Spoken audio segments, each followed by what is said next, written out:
নির্বাচন এলেই কি সিঙ্গুরের কথা মনে পড়ে? মনে পড়ে এই সিঙ্গুরেই টাটার প্রকল্পর কথা। কিন্তু হতবাক হয়ে আমরা দেখি সিঙ্গুর যে তিমিরে ছিল সেই তিমিরেই রয়ে গেছে। সেই জমি এখনো পর্যন্ত ফলনযোগ্য হলো না। কেন হলো না সেটা নিশ্চয়ই আপনারা জানেন।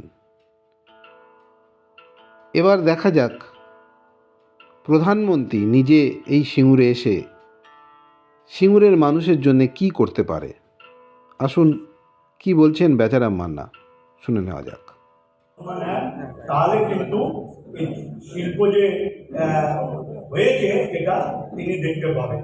আর উনি বলেছেন যে বেচারাম মান্না গুন্ডা এটা, এবং কারখানার মালিকদের সাথে তোলা নেওয়ার জন্য কারখানার মালিকরা আসছে না। আমি তার উদ্দেশ্য করে বলি, বেচারাম মান্না যদি গুন্ডা হতো তাহলে সিঙ্গুরের বুকে সুকান্ত মজুমদার ঠিকই ঘুরতে পারতেন না। আর আরেকটি হচ্ছে, আমি দায়িত্ব নিয়ে বলছি, তিনি অভিযোগ করেছেন যে কারখানার মালিকদের সাথে তোলাবাজি করছে, যার জন্য কারখানার মালিকরা আসছে না। আমি এটুকু গর্বের সাথে বলি যে সুকান্ত মজুমদার যদি তিনি প্রমাণ করতে পারেন, তিনি যদি সত্যিকারই বাবার অংশে জন্মগ্রহণ করেন, যদি প্রমাণ করতে পারেন কোনো কারখানার মালিকের সাথে তোলাবাজি করেছে, আমি আজই আমার মন্ত্রিত্ব পদ এবং সমস্ত দলীয় পদ থেকে আমি ইস্তফা দেব। Thank you. জমির মালিকের নাম একটু নামা না, জমির মালিকের নামটা একটু কোন থানায় কখন অভিযোগ করলেন? মোহিত বলে ভিডিওর মারফতে থানা অভিযোগ করেছেন, শ্রমিক বলে সনাতন সাঁতরা এবং জওহরলাল সাঁতরা, আরেকটি কোম্পানি যেখানে কন্ডম ফ্যাক্টরি ছিল, সেই ফ্যাক্টরিকে বামপন্থীরা গুঁড়িয়ে দিয়েছিল, সেই কোম্পানির তরফ থেকেও অভিযোগ জানানো হয়েছে যে তাদের জমিতে জোর করে পরিষ্কার করে সেখানে জনসভা করার চক্রান্ত করছে এবং প্রয়োজনীয় ব্যবস্থা নেয়ার জন্য তারা বলছে। আরো মিনিট 20 বাজে আরো 20-25টা চাষি। বিজেপি একটা অভিযোগ করেছে, সেটা হচ্ছে যে বাংলাতে বড় কোনো শিল্প নেই। গত 15 বছরে টাটার মতন বড় শিল্পপতিরা গুজরাটে চলে গেছে।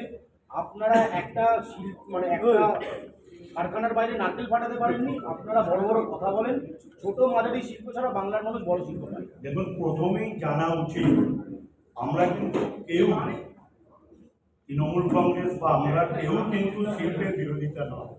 আমাদের আন্দোলনের বিরোধিতা ছিল 3 ফসলি 4 ফসলি জমিকে নষ্ট করার জন্য এবং কৃষকদের থেকে তাদের অনুমতি না নিয়ে জোর করে অধিগ্রহণ করা, এটা ছিল আমাদের প্রতিবাদ।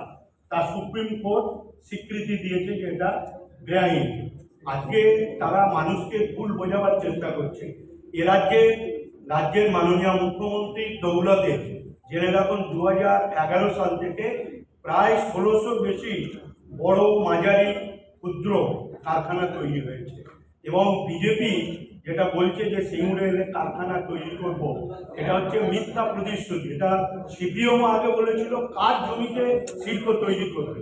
আপনাদের জেনে রাখা উচিত যে জমি অধিকৃত হয়েছিল তার 80% জমি হচ্ছে কৃষকদের, তারা এখন চাষ করছে, আর 20% জমি দুর্গাপুর এক্সপ্রেসওয়ে গায়ে যারা কারখানার মালিক, ছোট ছোট শিল্পপতি, ব্যবসাদার, পেট্রোল পাম্পের মালিক, খাবার মালিক, তারা চাষ করছে না।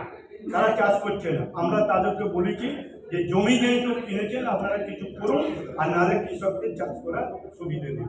অর্থাৎ বিজেপি এই যে ভ্রান্ত প্রচার, এটা অতীতও করেছে, নির্বাচনের সময় এলেই সিঙ্গুর নিয়ে পড়ে থাকে। আমি দায়িত্ব নিয়ে বলছি, ওরা সিঙ্গুরে যত মিথ্যা কথা বলবে, যত আসবে, সিঙ্গুরের মানুষ তত ওদের বিরুদ্ধে যাবে।